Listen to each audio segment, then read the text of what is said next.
আমাদের দলীয় অবস্থান অত্যন্ত স্পষ্ট। বিএনপি স্বাধীনতার পক্ষে কাজ করেছে।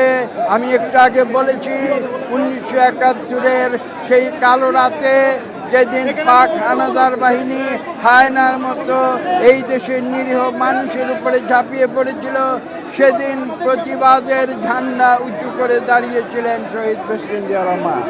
এবং আমরা সেই আদর্শে বিশ্বাসী, বহুদলীয় গণতন্ত্রে বিশ্বাসী, পার্লামেন্টারি গণতন্ত্রে বিশ্বাসী, এবং আমরা সেই বিশ্বাসী হয়ে আমরা সামনের দিকে এগিয়ে যাব।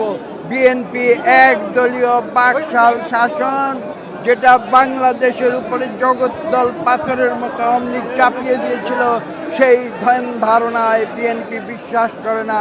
বিএনপি জনগণের শক্তিতে বিশ্বাস করে।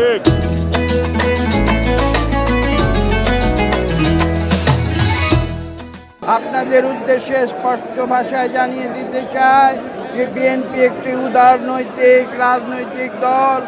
আমরা সবাইকে নিয়ে আমরা রাজনীতি করি। আমরা প্রতিহিংসার রাজনীতিতে বিশ্বাস করি না, যেটা আমাদের নেতা জনাব তারেক রহমান বারবার বলেছেন। তিনি আরো বলেছেন যে আমরা আইনের শাসনে বিশ্বাসী। বাংলাদেশের গণতন্ত্র আমরা বারবার ফিরিয়ে এনেছি।